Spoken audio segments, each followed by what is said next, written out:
AI is here, and with it, a whole new way to degrade women. The New Age of Sexism is the new book by the author Laura Bates, who is best known for her previous work, Men Who Hate Women, that details her research into online incel culture. I read Men Who Hate Women a little while back, in the summer of 2021, and like many men my age, I had some close skirtings with incel culture, particularly with the concept of seduction and game. As a socially awkward teenager, I googled how to get a girlfriend, which automatically set me on that path. Fortunately, I left my all-boys school, touched some grass, and actually got some female friends, and have left that part of my life behind. Men Who Hate Women focuses on the online hate groups that target women, looking at the impact and the terrible crime that the women commit of not sleeping with those men. The New Age of Sexism builds on the work done in Men Who Hate Women, looking at the impact and the way AI is being used to demean, exploit, and harm women. First things first, let's get my own views out of the way. I'm not going to debate the ethics of generative AI in this video. I do not use it, and I do not want to use it. Ultimately, at its core, large language models do not create anything new. They are trained on plagiarized works, and they make frequent slip-ups or hallucinations, and they are actively making the population stupider. I firstly want to say about the book that it's an important book, and there are many valuable lessons in the book. It lays out many of the horrible ways large language models are being used to do real, demonstrable harm to women. It covers deepfakes, virtual reality, sex robots, AI chatbots, and image-based sexual abuse, and Laura's investigation into and often using these services, which I will allow that's an acceptable use for her research. Some of the stories described are absolutely harrowing. The first case study in the book reflects some girls in Spain where their classmates used a deepfake app downloaded onto their phones to undress them. As the perpetrators themselves were children, there was no legal recourse possible, and there is no real prevention from anyone downloading these apps onto their phone. Another later topic covers a sex doll brothel, where the doll can be ripped and mutilated for the buyer's enjoyment, or these websites where you can buy these dolls, where you can have the face changed to the face of someone you know or a celebrity. Forum comments from men asking for the doll not to have a voice because that might make it too real. It might say the word stop. Supporters of this sort of technology often say, oh, but these dolls will help people with disabilities or who lack confidence with women. And I, in agreement with Laura Bates, fail to see how this actually benefits anyone. And I fail to see how a mutilated, beaten doll really helps someone's confidence improve. Unfortunately, if you want to improve your confidence with women, you're going to have to learn how to speak to some more women like a normal human being. Many subreddits around AI companions have cropped up, and these often have tens of thousands of subscribers.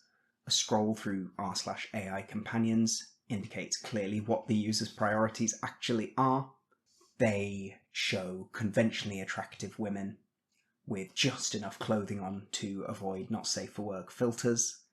The subreddit r/AI girlfriend, which has 62,000 subscribers, is literally just AI-generated pornography with no actual discussion of the companionship or anything really of note.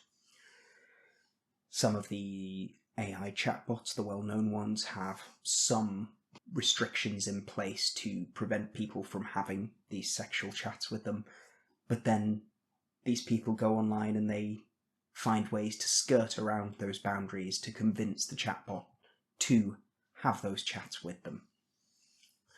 And every time ChatGPT updates, there's a news article about some devastated, usually male, user who's lost his entire chat history with his AI text box and that's devastating because he was going to marry that text bot. So the book itself contains many harrowing real-life examples of how advancing technology is being used to exploit and harm women.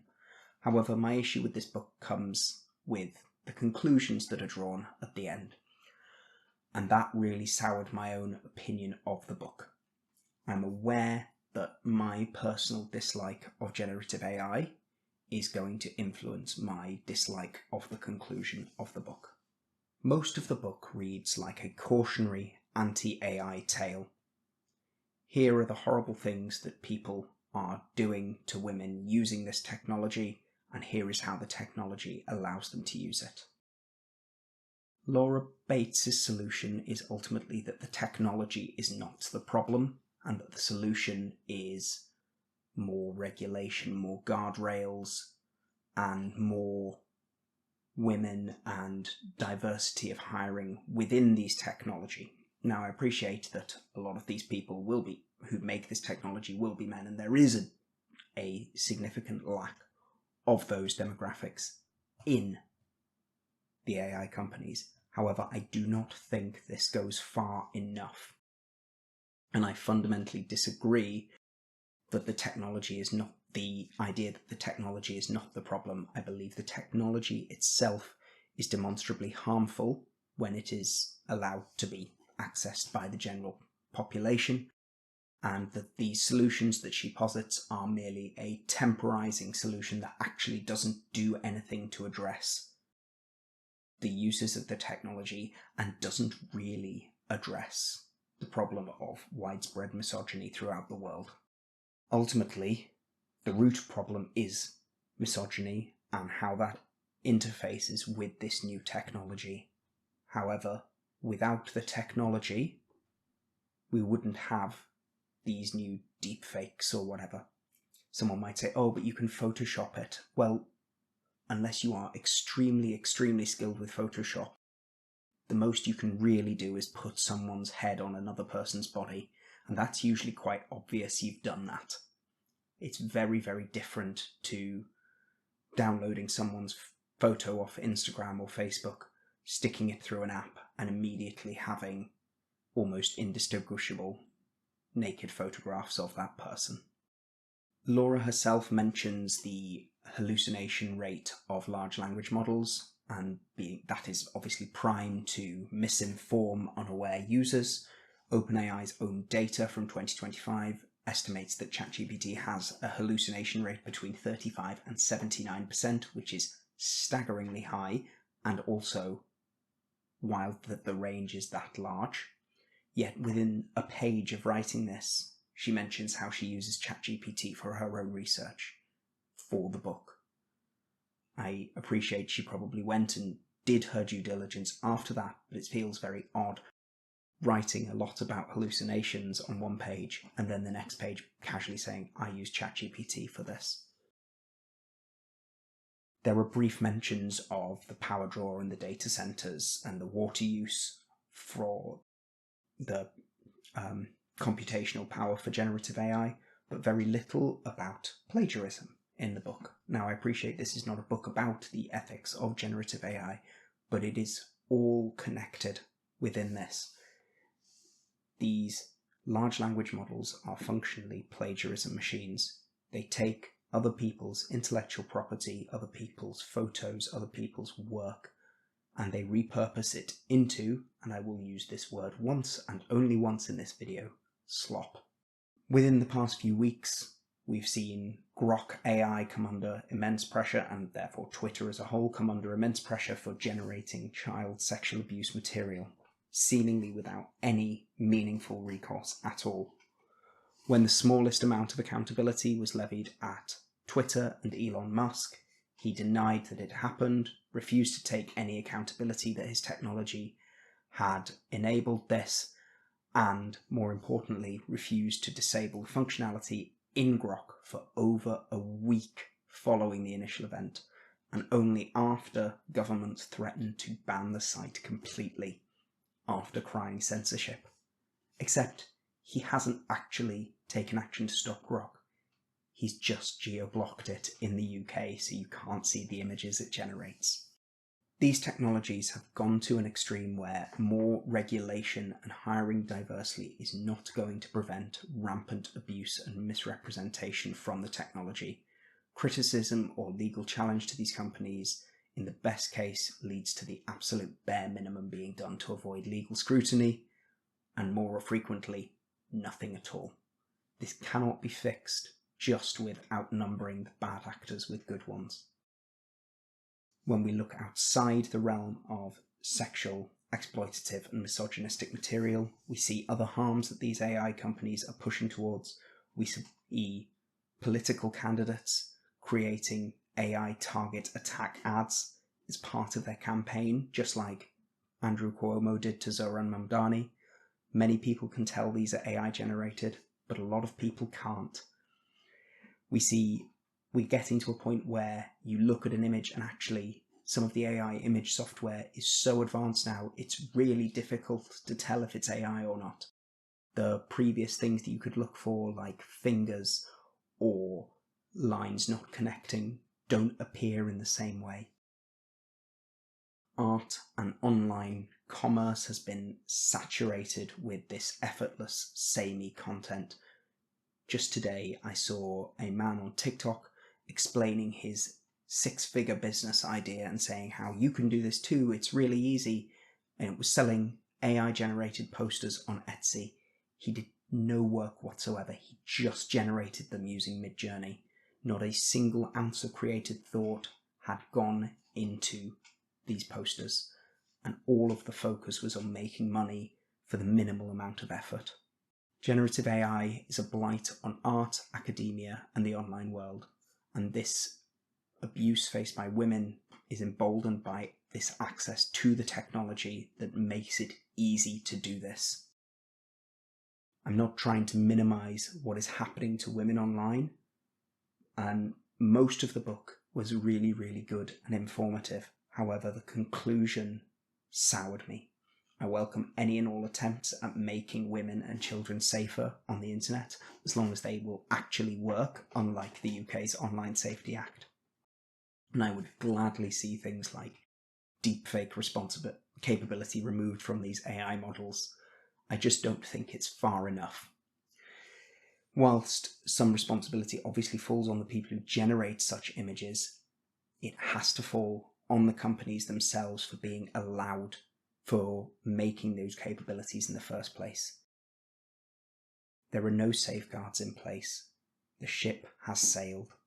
The conclusion gives these companies too much credit. They don't just forget or neglect to think what people might use their chatbot for.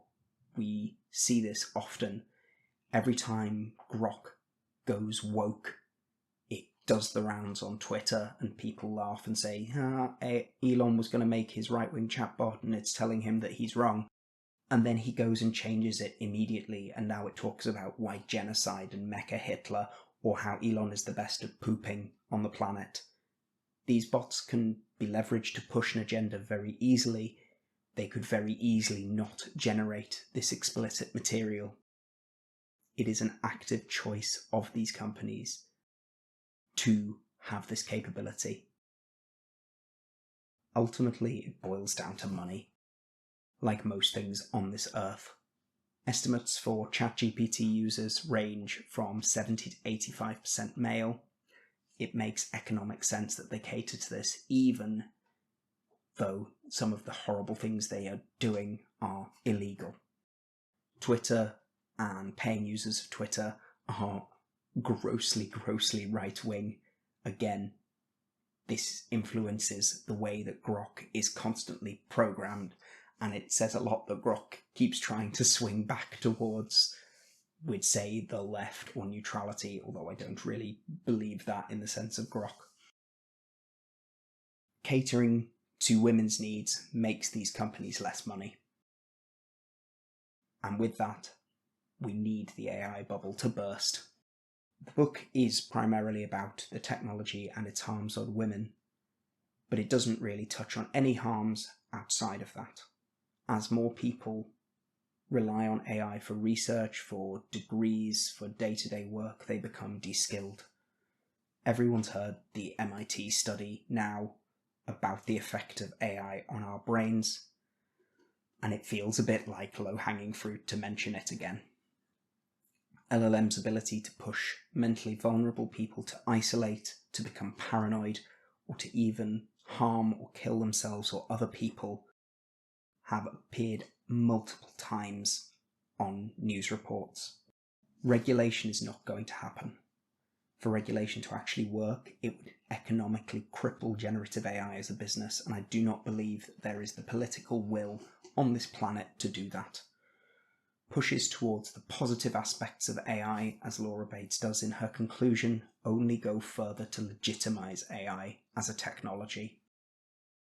I appreciate that there are some positive aspects in terms of things like medical image reporting. However, that is not a consumer product. It is not trained on copyrighted intellectual property, as long as images that it is trained on have the appropriate consent obtained. And it is for one specific specialized use. Direct-to-consumer LLMs are energy-hogging misinformation machines that are being forced into every aspect of our life, into our phones, our appliances, our personal and professional life. I really appreciate the light that the book shed on the horrific abuse of women that is happening online using this technology. However, I'm just really disappointed in the ultimate conclusion of the book, neglecting the ethical implications of LLMs in the first place, and a farcical, both sides neoliberal style conclusion of more regulation, and then flippantly explaining hallucinations followed by a page later of saying how they used ChatGPT really soured my reading experience. And I hope throughout 2026 more people move towards a rejection of generative AI, as ultimately the only thing that will speak to these companies is a loss of money.